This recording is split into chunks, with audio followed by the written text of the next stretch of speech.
The 9,451st meeting of the Security Council is called to order. The provisional agenda for this meeting is the situation in the Middle East, including the Palestinian question. The agenda is adopted. I would like to warmly welcome the Secretary General, distinguished ministers, and other high-level representatives present in the Security Council chamber.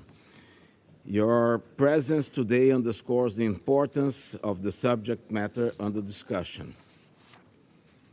In accordance with Rule 37 of the Council's Provisional Rules of Procedure, I invite the representatives of Algeria, Argentina, Australia, Bahrain, Bangladesh, Belgium, the plurinational state of Bolivia, Cambodia, Canada, Chile, Colombia, Cuba, Czechia, Egypt, Finland, Germany, Guatemala, Hungary, Iceland, India, Indonesia, the Islamic Republic of Iran, Iraq, Ireland, Israel, Italy, Jamaica, Jordan, Kazakhstan, Kuwait, Lebanon, Libya, Liechtenstein, Luxembourg, Malaysia, Maldives, Mauritania, Mexico, Morocco, Namibia, the Kingdom of the Netherlands, New Zealand, Norway, Pakistan, Papua New Guinea, Peru, the Philippines, Poland, Portugal, Qatar, the Republic of Korea, Saudi Arabia, Sierra Leone, Slovenia, Spain, South Africa, Sri Lanka, the Syrian Arab Republic, Thailand, Tunisia, Turkey, Ukraine, the Bolivarian Republic of Venezuela, and Vietnam to participate in this meeting.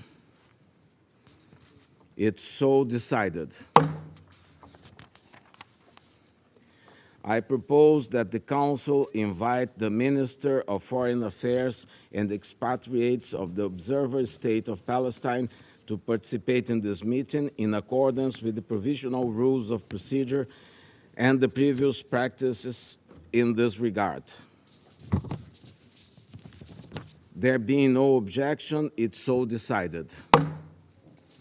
On behalf of the Council, I welcome His Excellency Riyad al-Maliki.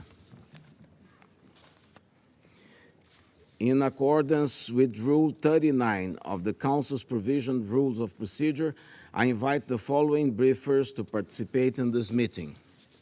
Mr. Thor Venesland, the Special Coordinator for the Middle East Peace Process, and Ms. Lynn Hastings, Deputy Special Coordinator for the Middle East Peace Process, Resident Coordinator and Humanitarian Coordinator for the Occupied Palestinian Territory. It's so decided. In accordance with Rule 39 of the Council's Provisional Rules of Procedure, I also invite the following individuals to participate in this meeting. His Excellency, Mr. Sheikh Nyang, Chair of the Committee on the Exercise of the Inalienable Rights of the Palestinian People. His Excellency, Mr. Olaf Skog, Head of the Delegation of the European Union to the United Nations. And His Excellency, Mr.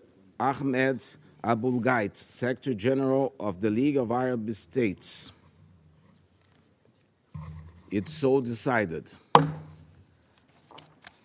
I also propose that the Council invite His Excellency Archbishop Gabriele Caccia, Permanent Observer of the Holy See to the United Nations, to participate in the meeting in accordance with the provisional rules of procedure and the previous practices in this regard. There being no objection, it's so decided. The Security Council will now begin its consideration of item 2 of the agenda. I now give the floor to the Secretary General, His Excellency Antonio Guterres. Mr. President, with your permission, I would make a small introduction and then ask my colleagues to brief the Security Council on the situation on the ground. Excellencies, the situation in the Middle East is growing more dire by the hour. The war in Gaza is raging and risks spiraling throughout the region. Divisions are splintering societies, tensions threaten to boil over. At a crucial moment like this, it is vital to be clear on principles, starting with the fundamental principle of respecting and protecting civilians. I have condemned unequivocally the horrifying and unprecedented 7 October acts of terror by Hamas in Israel. Nothing can justify the deliberate killing, injuring, and kidnapping of civilians or the launching of rockets against civilian targets. All hostages must be treated humanely and released immediately and without conditions. And I respectfully note the presence among us of members of their families. Excellencies, it is important to also recognize the attacks by Hamas did not happen in a vacuum. The Palestinian people have been subjected to 56 years of suffocating occupation. They have seen their land steadily devoured by settlements and plagued by violence, their economy stifled, their people displaced, and their homes demolished. Their hopes for a political solution to their plight have been vanishing. But the grievances of the Palestinian people cannot justify the appalling attacks by Hamas, and those appalling attacks cannot justify the collective punishment of the Palestinian people.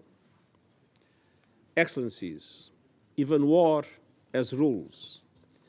We must demand that all parties uphold and respect their obligations under international humanitarian law, take constant care in the conduct of military operations to spare civilians, and respect and protect hospitals, and respect the inviolability of UN facilities, which today are sheltering more than 600,000 Palestinians. The relentless bombardment of Gaza by Israeli forces, the level of civilian casualties, and the wholesale destruction of neighborhoods continue to mount and are deeply alarming. I mourn and honor dozens of UN colleagues working for UNRWA. Sadly, at least 35 and counting, killed in the bombardment of Gaza over the last 2 weeks.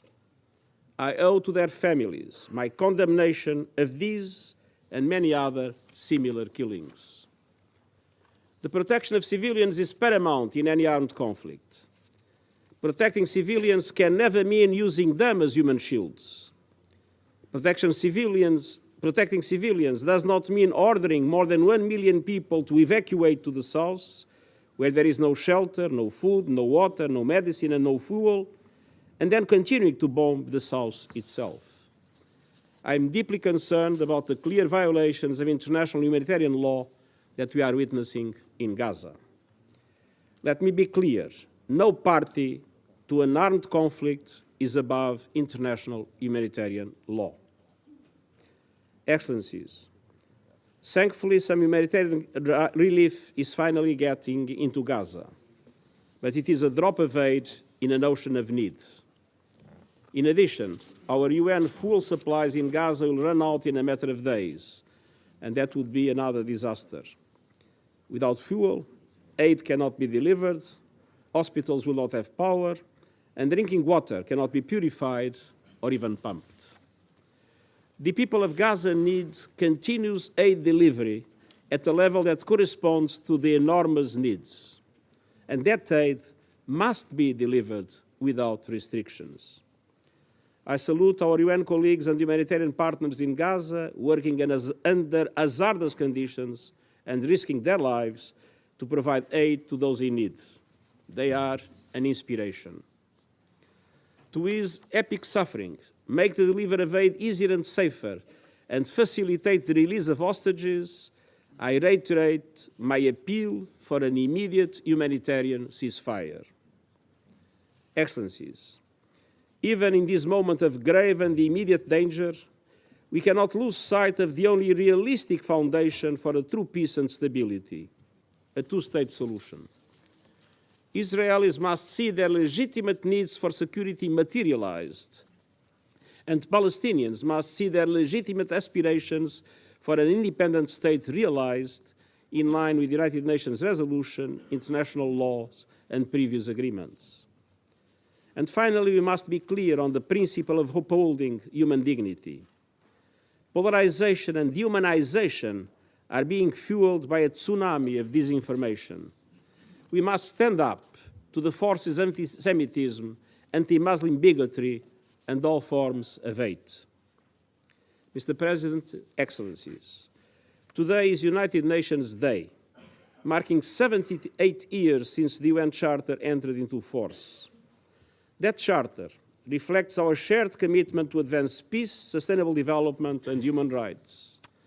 On this UN Day, at this critical hour, I appeal to all to pull back from the brink before the violence claims even more lives and spreads even further. Thank you very much. I thank the Secretary General for his briefing. I now give the floor to Mr. Thor Venneland. Mr. President, Excellencies, members of the Security Council, I thank you for your sustained attention to the grave developments unfolding in Israel and the occupied Palestinian territory, particularly in and around Gaza. In light of the horrific violence of these past weeks, allow me to begin by expressing my most sincere condolences to the thousands of families in Israel, Palestine, and across the globe who are in mourning, in shock, and in profound pain. This includes the families of 35 UN staff killed in Gaza. The abhorrent attack launched by Hamas on 7 October and Israel's devastating, ongoing military operation in Gaza have taken a staggering toll on civilians and deeply shaken Israelis and Palestinians alike. As I told this council last week, and the Secretary General has just expressed, the events we are witnessing are unprecedented. They risk expanding to the wider region and may have profound long-term impact on the dynamics of the Israeli-Palestinian conflict. Mr. President, on the morning of 7 October, Hamas and other Palestinian armed groups launched a large-scale complex assault on Israel. The unprecedented attack saw an estimated 1,500 Hamas and Palestinian Islamic Jihad militants from Gaza infiltrate some 20 Israeli communities and military facilities in the Gaza periphery by land, sea, and air, while thousands of rockets were launched towards central Israel, including Tel Aviv and Jerusalem. Testimony and evidence emerging from the tragic day reveal a sickening killing spree designed to terrorize, with appalling scenes of brutality, massacres, hostage-taking, including against infants and young children. In all, Hamas and other Palestinian militant groups killed over 1,400 Israelis and foreign nationals, the bloodiest attack in Israel's history. This includes over 1,000 civilians, many of them women and children, and over 360 security forces personnel. Over 5,400 Israelis were injured.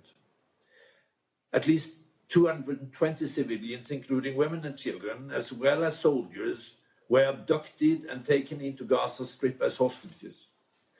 While not confirmed, Hamas has said that 22 hostages were killed by Israeli strikes. I welcome the release of 4 hostages and recognize the important role of Qatar in this regard.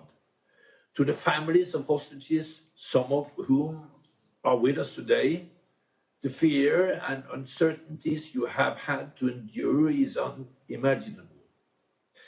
As the Secretary General and I have said repeatedly, your loved ones must be returned to you immediately and unconditionally. Heavy fighting between Israeli forces and militants inside the Israeli communities continued until 10 October, when the Israeli Defense Forces said it regained control of the perimeter fence. Over 120,000 Israelis were displaced from the area.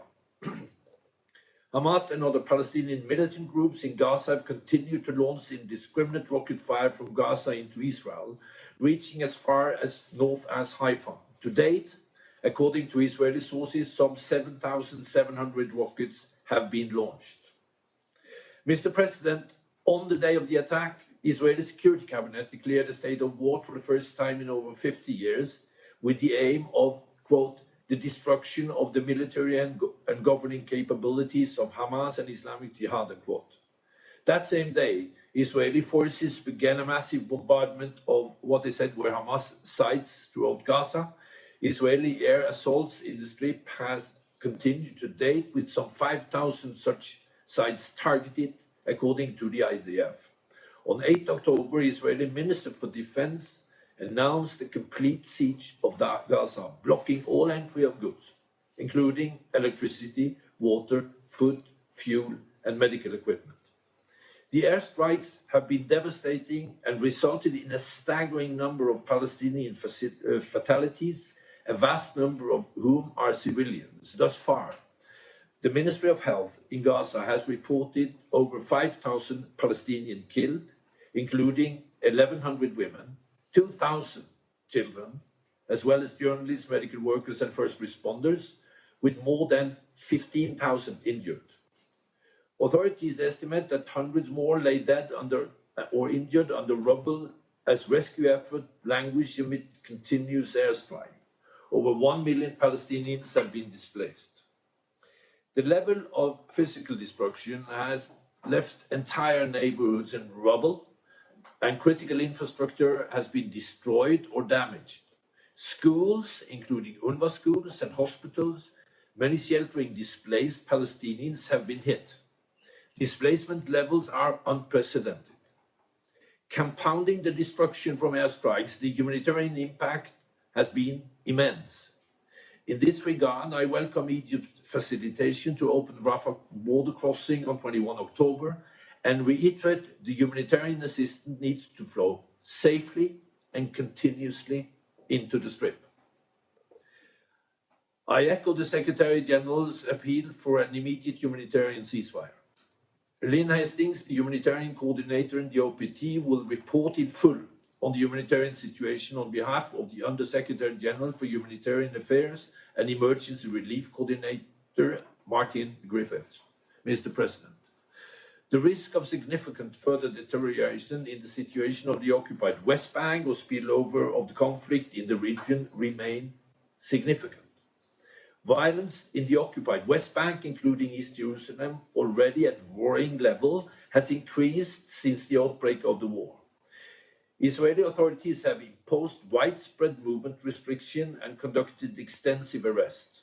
High number of daily clashes and armed exchanges between Palestinians and Israeli security forces and settlers have been recorded, as well as settler-related violence and Palestinian attacks against the Israelis.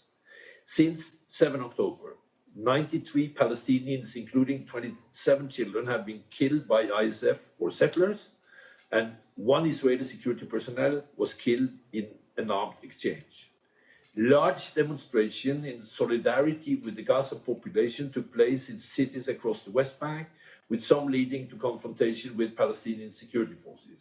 Meanwhile, across the blue line and amid heightened rhetoric and actors on the ground, intermittent but intense exchanges of fire since 8 October. Hezbollah, Hamas, and Palestinian Islamic Jihad have launched rockets and anti-tank missiles towards Israel, while IDF responded with artillery fire and airstrikes, leading to casualties on both sides. On 13 and 20 October, 2 journalists were killed. Palestinian militants from Lebanon have also made several infiltration attempts, the most significant on 9 October. Over 80,000 Israelis have been evacuated from homes, and some 20,000 Lebanese have been displaced.